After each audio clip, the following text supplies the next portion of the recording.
ખમણ અને ઢોકળા બધું ભૂલી જશો જ્યારે બનાવશો એકદમ નવા instant idada sandwich. Hello friends, તમારું સ્વાગત છે ઘરનું જ કિચનમાં. આજે આપણે બનાવીશું તો ઈદડા તો તમે ઘણી બધી રીતે ખાધા હશે, પણ જો આવા એકદમ ટેસ્ટી લસણિયા સેન્ડવિચ ઈદડા એકવાર ખાઈ લેશો તો બધા ઢોકળા તમે ભૂલી જશો. એકદમ ટેસ્ટી બને છે, સુપર સોફ્ટ બને છે અને વારંવાર ખાવાનું મન થશે. તો ચાલો પરફેક્ટ માપ સાથે એકદમ નવી જ રીતે લસણિયા સેન્ડવિચ ઈદડા બનાવીશું. અને એની પહેલાં મારી ચેનલને જો સબસ્ક્રાઈબ ના કરી હોય તો જલ્દીથી કરી લેજો, જેથી નવી નવી રેસીપીઓ દરરોજ મળતી રહેશે. હવે પરફેક્ટ માપ સાથે ઈદડાનું બેટર બનાવવા માટે મેં અહીંયા 3 વાટકી ચોખા લીધા છે. અને જે ચોખા લઈએ ને એ તમારે કોઈ પણ ઝીણા ચોખા લેવાના, બાસમતી ચોખા નથી લેવાના. અને જે વાટકીથી આપણે ચોખા લીધા હોય એ જ વાટકીથી 1 વાટકી અડદની દાળ. તો તમે કપના માપથી પણ કરી શકો છો. બંનેને ભેગા કરી અને સારી રીતે મિક્સ કરી અને પછી એનો લોટ દળાવીને પણ તૈયાર કરી શકાય. પણ આ રીતે પલાળીને તમને બેસ્ટ રિઝલ્ટ મળશે. તો હવે હાથથી દાળ ચોખાને સારી રીતે ધોઈ લેશું, બધું પાણી કાઢી અને આપણે ઈદડાના બેટરને સારી રીતે પલાળવાનું છે. તો પાણી એડ કરી 4 કલાક માટે ઢાંકી અને સરસ રીતે પલળવા દેશું. દાળ ચોખા સરસ રીતે પલળી ગયા, તમે જુઓ ફૂલી ગયા. અને જે દાળ છે ને એ ઘરે બનાવેલી છે, તો એમાં હલકા ફોતરા છે. તમને એવું લાગશે કે આમાં શું કાળું દેખાય છે, પણ એના ફોતરા છે. એ આપણે વોશ કરશું ને એટલે નીકળી જશે. બસ હવે દાળ ચોખા સરસ રીતે પલળી ગયા છે. તો ઈદડા એકદમ સોફ્ટ બને એના માટે મેં અહીંયા અડધા કપ જેટલા પૌવા લીધા છે. પૌવાને પણ આપણે સારી રીતે પાણીથી ધોઈ લેવાના છે. અને પછી આ પાણી કાઢી અને 5 મિનિટ માટે પૌવાને પલળવા દેવાના છે. હવે દાળ ચોખાનું જે પાણી છે ને એને પણ આપણે કાઢતું જવાનું અને મિક્સર જારમાં એડ કરવાનું. જ્યારે પણ તમે ઈદડાનું બેટર બનાવો ને ત્યારે તમારે ખાસ જો નાનું મિક્સર જાર હોય ને તો એનો યુઝ કરવાનો, એનાથી સ્મૂથ બેટર તૈયાર થશે. હવે આ ઈદડાના બેટરમાં આથો સરસ આવે ને એટલા માટે આપણે એમાં 3 ટીસ્પૂન જેટલું દહીં એડ કરીશું અને જેટલું બને એટલું સ્મૂથ બેટર તૈયાર કરીશું. તમે અહીંયા જુઓ બિલકુલ એમાં કણી નથી દેખાતી ને એકદમ સ્મૂથ બેટર તૈયાર થયું છે. તો હવે આ બેટરને આપણે એક બોલમાં કાઢી લેશું અને એ જ પ્રોસેસથી બાકીના બધા બેટરને આપણે દહીં એડ કરતું જવાનું અને ગ્રાઇન્ડ કરતું જવાનું, એટલે પરફેક્ટ બેટર તૈયાર થશે. તો બીજી બેન્ચને પણ મેં એ જ રીતે સરસ રીતે બ્લેન્ડ કરી લીધું અને એકદમ સ્મૂથ બેટર તૈયાર થઈ ગયું. હવે આપણે પૌવા એડ કરીને ત્યારે તમારે આ રીતે પહેલાં દાળ ચોખા એડ કરવાના.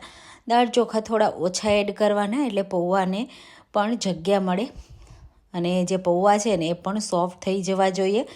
સાથે દહીં એડ કરીશું. દહીં દર વખતે એડ કરવાનું, તો 3 ચમચી જેટલું આ રીતે દહીં એડ કરવાનું. ટોટલ 8 થી 9 ચમચી જેટલું મેં દહીં એડ કર્યું છે. અને પૌવા છે એને ક્રશ થતાં વાર લાગશે અને પૌવાને આ રીતે તમે જુઓ થીક બેટર તૈયાર થશે. તો બસ હવે આ બેટરને પણ આપણે બાકીના બેટર સાથે કાઢી લેશું અને એકદમ સરળ રીતે સિમ્પલ રીતે આ બેટર તૈયાર થાય છે. અને એમાંથી તમે ઘણી બધી પ્રકારના ઈદડા તૈયાર કરી શકો છો. મેં સેન્ડવિચ ઈદડા 2 પ્રકારના બનાવી મારી ચેનલ પર પોસ્ટ કર્યા છે, તમે જરૂરથી ચેક કરજો. હવે બેટરને સારી રીતે મિક્સ કરી લેશું. તો તમે આવા લસણિયા સેન્ડવિચ ઈદડા ક્યારેય ટ્રાય કર્યા છે કે નહીં મને કમેન્ટમાં કહેજો. અને મારી રેસીપી તમે કઈ સિટીમાંથી જુઓ છો ને એ પણ મને જરૂરથી કહેજો, મને ખૂબ ગમશે. હવે બેટર સારી રીતે મિક્સ કર્યા પછી હવે ઢાંકી બેટરને 4 થી 5 કલાક માટે રહેવા દેશું. જો બહુ ઠંડી હોય તો તમારે 6 થી 7 કલાક રહેવા દેવું પડશે. અને બેટર આ રીતે સરસ એવું ફૂલી જશે. આમાં સરસ એવા તમે જુઓ બબલ્સ થયા છે અને બેટર પણ સારું એવું ફૂલી ગયું છે. તો આપણો આથો છે એકદમ પરફેક્ટ આવ્યો છે. જેટલો સરસ આથો આવશે ને એટલા આ સેન્ડવિચ ઈદડા સોફ્ટ ખાવામાં થશે અને જાળીદાર પણ બનશે. હવે આ રીતે મિક્સ કરી દેશું અને એમાંથી થોડું બેટર આપણે અલગ કરી દેશું અને બાકીના બેટરમાંથી આપણે સેન્ડવિચ ઈદડા તૈયાર કરીશું. તો એમાં સ્વાદ પ્રમાણે મીઠું, 1 ચમચી તેલ એડ કરીશું અને સાથે 1 પિંચ બેકિંગ સોડા એડ કરીશું. એનાથી બેસ્ટ રિઝલ્ટ મળશે. મિક્સ કરી લેશું. તો આપણું આ બેટર તૈયાર થઈ ગયું છે.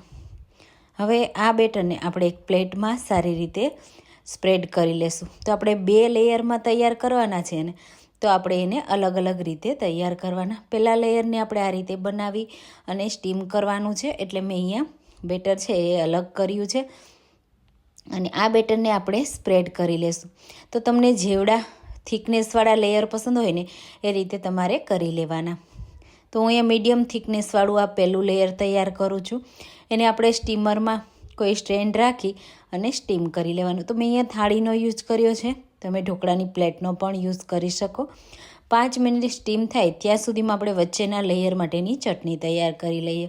તો લસણિયા સેન્ડવિચ ઈદડા છે એના માટે લસણ, લાલ મરચું અને થોડીક ખાંડ અને મીઠું એડ કરીશું. સાથે 1 ટીસ્પૂન લીંબુનો રસ પણ એડ કરીશું. અને હવે 3 ટેબલ સ્પૂન જેટલું પાણી એડ કરી અને ચટણી તૈયાર કરી લેશું. તો આપણું બીજા લેયર માટેનું એકદમ સ્પાઇસી લેયર તૈયાર થશે. એના માટેની ચટણી તૈયાર થઈ ગઈ છે. હવે આ ચટણીને એક બોલમાં કાઢી લેશું. તો તમને જેટલું તીખું પસંદ હોય ને એ રીતે કાઢી લેવાનું. મેં બધું જ આ રીતે કાઢ્યું છે. અને હવે બાકીનું જે બેટર હતું ને એમાંથી આપણે આ રીતે થોડું બેટર ચટણી સાથે મિક્સ કરીશું. અને એમાં પણ આપણે મીઠું એડ નથી કર્યું, તો મીઠું એડ કરી દઈશું. સારી રીતે મિક્સ કરી લેશું. અને અહીંયા જો તમારે સોડા એડ કરવા હોય ને તો કરી દેવાના. અને તમારે એ લેયરને સોડા વગર તૈયાર કરવું હોય ને તો પણ ચાલે, કારણ કે બેટરમાં આથો બહુ સરસ એવો આવ્યો હતો એટલે મેં સોડા એડ નથી કર્યા. હવે બીજા લેયરને આપણે એ જ પ્લેટમાં સારી રીતે સ્પ્રેડ કરી લેવાનું. તો જે વચ્ચેનું લેયર છે ને એ હું થોડું પતલું રાખું છું, એટલે મેં અહીંયા થોડું બેટર એડ કર્યું છે. તમારે બધા લેયર એક સરખા રાખવા હોય ને તો એક સરખું બેટર લેવાનું. આ રીતે સ્પ્રેડ કર્યા પછી ફરીથી આપણે એને ઢાંકી 3 મિનિટ માટે સ્ટીમ થવા દઈશું. 3 મિનિટમાં તમે જુઓ કેટલું સરસ કલર આવી ગયો. હવે ઉપરથી ફરીથી આપણે બેટરને એડ કરીશું. તો એમાં મેં મીઠું, તેલ અને થોડો સોડા એડ કરી મિક્સ કરી લીધું છે. અને એ જ બેટરને આપણે સ્પ્રેડ કરી લેવાનું. જે પહેલાં લેયરમાં આપણે જેવું બેટર તૈયાર કર્યું હતું ને એવું જ આ ઉપરના લેયરમાં તૈયાર કરવાનું. અને આ રીતે જે ચટણીનો ભાગ છે એ સરસ રીતે કવર થઈ જાય ને એ રીતે સ્પ્રેડ કરી દેવાનું. અને હવે 5 મિનિટ માટે આપણે સ્ટીમ થવા દેવાનું. 5 મિનિટ પછી ઉપરથી તમે જુઓ એક સરખું ડ્રાય થઈ ગયું, આ રીતે ચેક કરી લેવાનું. તો સરસ રીતે ઈદડા સ્ટીમ થઈ ગયા છે. તો હવે પ્લેટને કાઢી લેશું અને હલકી પ્લેટને ઠંડી થવા દેશું. હલકી ઠંડી થઈ જાય ને ઉપરથી આપણે ગ્રીન ચટણી, જે ધાણા ફુદીનાની આપણે ચટણી બનાવીએ ને તે ચટણી સ્પ્રેડ કરવાની છે. તો તમને જેટલી પસંદ હોય ને એ રીતે ચટણી સ્પ્રેડ કરવાની, કારણ કે વચ્ચેનું લેયર પણ થોડું સ્પાઇસી હશે તો એ પ્રમાણે. અને પછી આપણે આ રીતે ચટણી લગાવ્યા પછી કટ લગાવી દઈશું. તમે જુઓ હું કટ કરું છું તો તમને આઈડિયા આવી જશે કે કેટલા સ્પોન્જી ઈદડા તૈયાર થયા છે. હવે સેન્ડવિચ ઈદડા બનાવ્યા છે ને તો ઉપરથી થોડા મસાલા એડ કરીશું. એના માટે ઝીણી કટ કરેલી ડુંગળી અને થોડા દાડમના દાણા હોય તો જરૂરથી એડ કરજો, બહુ સરસ એવા લાગશે. અને ઉપરથી થોડી સેવ પણ એડ કરીશું, તો એનાથી બહુ સરસ એવો ક્રન્ચી ટેસ્ટ આવશે અને ખાવામાં ખૂબ જ સરસ લાગશે. અને હવે આ સેન્ડવિચ ઈદડાને આપણે આ રીતે પ્લેટમાંથી અલગ કરીશું. તો છે ને એકદમ સિમ્પલ, એકદમ આસાન, પરફેક્ટ માપ સાથે જોતાં જ ખાવાનું મન થઈ જાય તેવા લસણિયા સેન્ડવિચ ઈદડા તૈયાર છે ને. તો ફરસાણની દુકાને પણ આવા લસણિયા સેન્ડવિચ ઈદડા નહીં મળે. તમે એકવાર આ રીતે ઘરે જરૂરથી ટ્રાય કરજો. નાના બાળકોથી લઈ મોટા બધાના ફેવરિટ થઈ જશે. સુપર સોફ્ટ બને છે, 100% ટેસ્ટી બને છે. તો તમને આજની આ સેન્ડવિચ ઈદડાની રેસીપી કેવી લાગીને મને કમેન્ટમાં પણ જરૂરથી કહેજો. જો રેસીપી પસંદ આવી હોય ને તો રેસીપીને લાઇક કરજો, શેર કરજો અને મારી ચેનલને સબસ્ક્રાઈબ કરવાનું બિલકુલ ભૂલતા નહીં, જેથી આવી નવી નવી રેસીપીઓ દરરોજ મળતી રહેશે. ચાલો ફરી મળીશું એક નવી રેસીપી સાથે. Thank you for watching.